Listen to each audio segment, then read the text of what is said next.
Am I the idiot for refusing to include my mom when I go wedding dress shopping?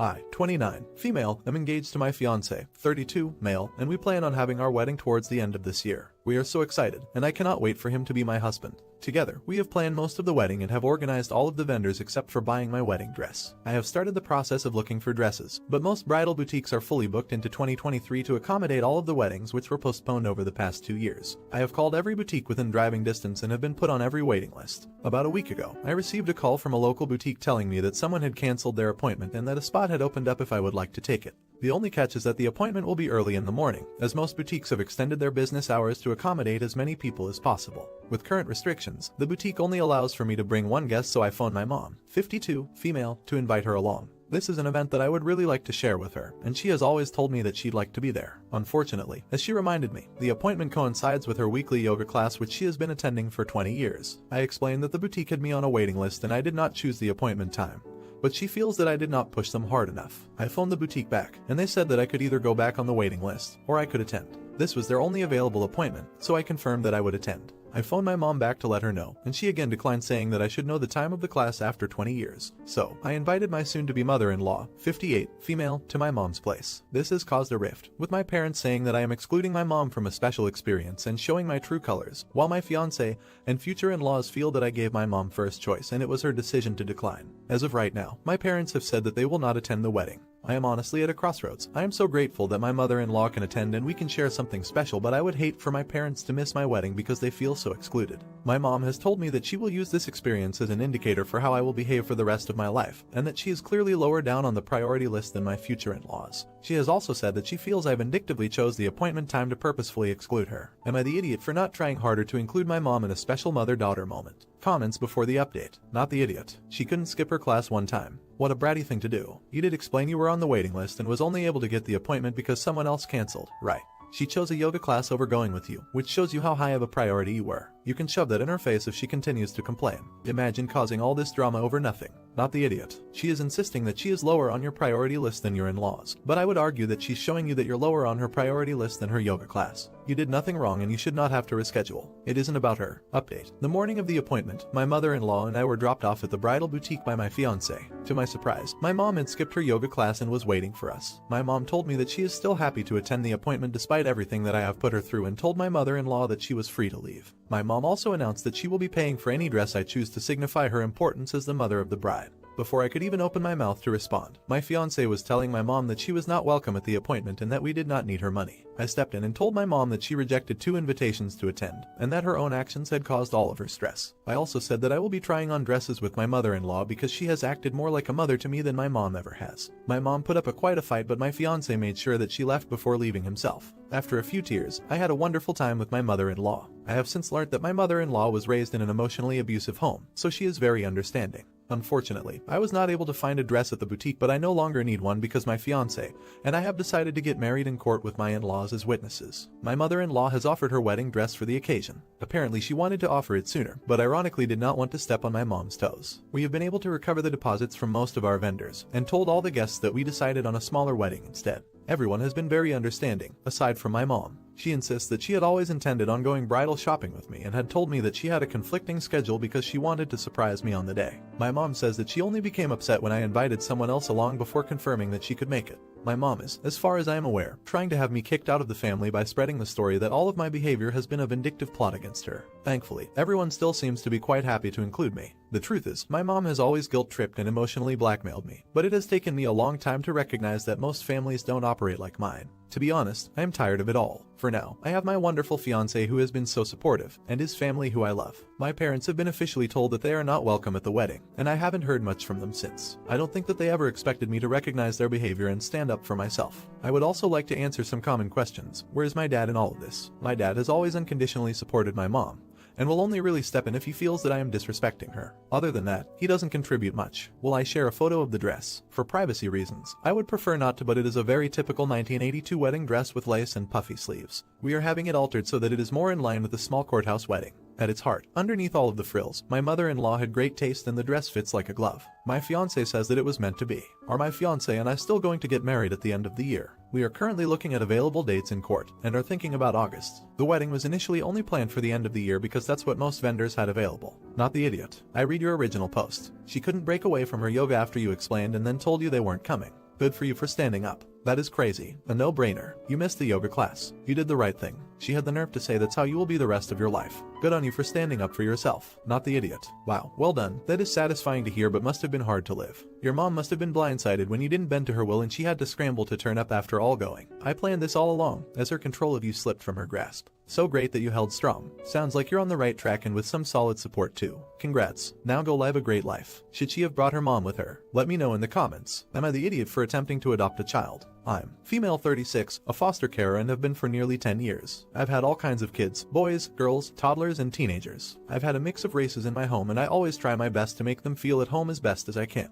Some kids stay longer than others. I usually keep kids here for less than a year, just the way it works out sometimes. I have one little girl in my care right now, a 4Y, girl named P, and mixed race black. Her mom is black, which is the side of the family giving me grief right now. P has been here since Xmas of 2020, and was too young to really understand why she was in foster care. From what I understand, drugs and alcohol the main issue. She has 2 older siblings who live in a group home who are too young to care for her. Recently though, her social worker asked me if I would be open to adoption, which of course I would be. But when word of this got out to her parents, who both agreed to it, her mom's side of the family flipped out and said there was no way they could allow this to happen. From what I understand, their main issue is that I'm white and will never be able to raise a child understanding black culture, which I 100% completely agree with. But they have known that P has been here for over a year, and not once requested a visit or for her to be moved into their care. I'm talking grandparents, aunts and an uncle. The minute it looks permanent, they have an issue. I take really good care of her, to the best of my ability. I research hairstyles for black kids because she has 4 degrees Celsius hair and needs it looked after. She's enrolled at a local community center that encourages local black kids, we live in London, in sports, and I've actively encouraged her in playing guitar, something she now loves. Her parents have already said they think this is the best move forward.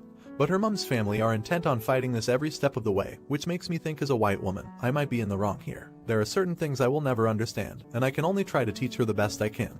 But am I the idiot for this move? P tells the social worker she is happy with me and I would love to keep her with me. Comments before the update. Not the idiot. If her maternal family are so concerned, they could either figure out how to take her in themselves or work with you to be a positive influence in her life. That little girl deserves a stable home. Not the idiot. What matters here is what is best for P. She has a safe, loving home with you and it sounds like no relationship at all with her mom's family. The last thing she needs is to be taken away from what is probably the only home she can remember. Plus you sound like you have been very mindful of keeping her connected to her culture. If they wanted to be involved in her life they could have done that, it just seems like they want to stir up trouble. Update. I took all the comments and concerns seriously and went ahead and agreed to the adoption. Currently our social worker is trying to fast track the case but there is a backlog and it might be another month or 2. Couple of points to go over. 1. We had a sit down with the family who didn't want me to adopt. Their main concerns were that I would try to raise P as a white child, and not be able to understand that she is a black child with needs different to a white child. However, P came with us for the first part of the meeting, and they all agreed that she seemed happy and even commented on her braids, so that was a positive. 2. And who was going to apply for custody said won't do it anymore as P is happy with me and she can see it's benefiting her, but now bio grandmother is saying she'll do it. Social worker isn't worried about this as there have been a few cases of social work involvement at her home also, and actually shouted at P during the meeting for being too loud. 3. P's bio parents have since separated. Her bio mom signed a document agreeing to adoption, and bio dad can't be found. I think given his history though, it's not going to cause any issues in the court that they can't find him. 4. Officially have the backing of the social work department,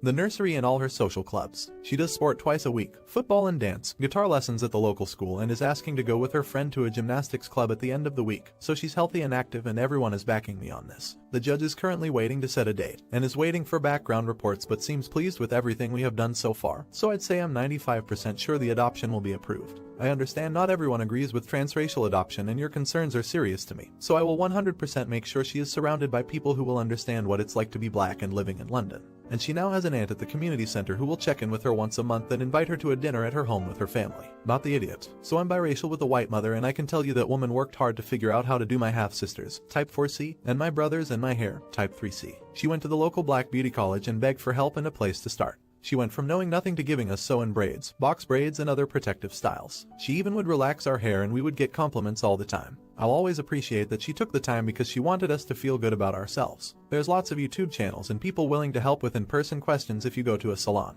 One thing I recommend is calling the salon before going in and asking if there's a stylist that does 4C hair. That'll save a lot of your time and energy when she needs a haircut. Do you think Opus will be a better fit for P? Let me know in the comments. Am I the idiot for bringing up my dead daughter in an argument with my wife? My wife and I are both 44. We had a daughter when we were 19, but she passed while in high school. It took us a long time to learn to live with that pain. At my wife's work, there's a very sweet girl named Rosa, 23, from Ecuador. She immigrated 5 years ago after getting married.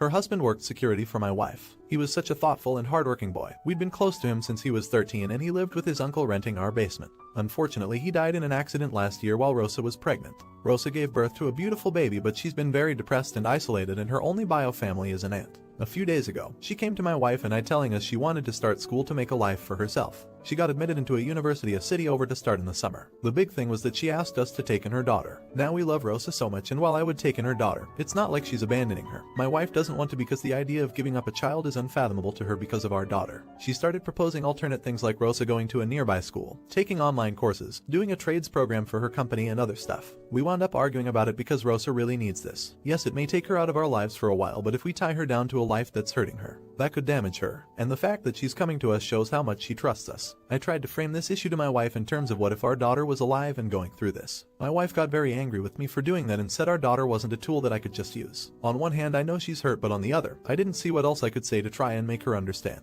Comments before the update. You're the idiot. And big time. 1. This conversation has literally nothing to do with your daughter, nothing at all. And bringing up your daughter was just a form of trying to guilt and manipulate your wife into doing what you want. 2. She said no, this means no. You cannot force someone into a caregiver role that they do not want. This is not an easy decision to make. If you do bring this child in, you will be starting all over. 3. You didn't take time to think about what happens when mom gets her life together and wants her child back. Do you really think it's fair to ask your wife to have to go through another loss after it took so long to learn to live again? You're the idiot. Your wife doesn't want to take care of Rosa's child. She raised her kid. She doesn't want a replacement. She's trying to find solutions for Rosa to keep her baby because she knows what it's like to use a child. You're not even trying to understand why she says no. Update. So, you all were right, and I apologized to my wife about bringing up our daughter in the argument, and we had a talk. We called over Rosa and told her we couldn't take in her baby. She started crying and my wife had to console her. Rosa admitted that being an orphan and seeing how we treated her over the years made her see us as parents, and she wanted that for her baby cause she couldn't give it without her husband.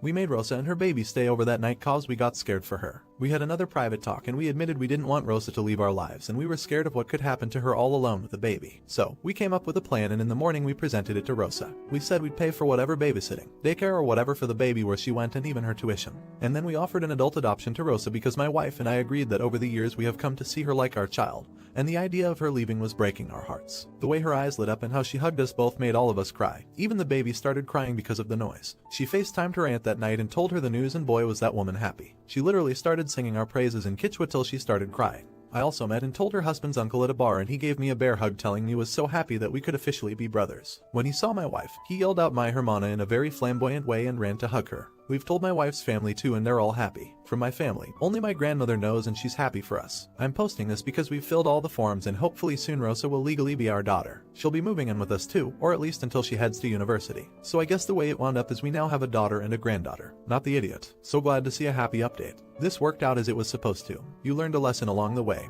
and it had to be one of the hearts. No idiots here. I am literally crying tears of happiness. May you and your lovely wife and new daughter and granddaughter have the most wonderful lives ever.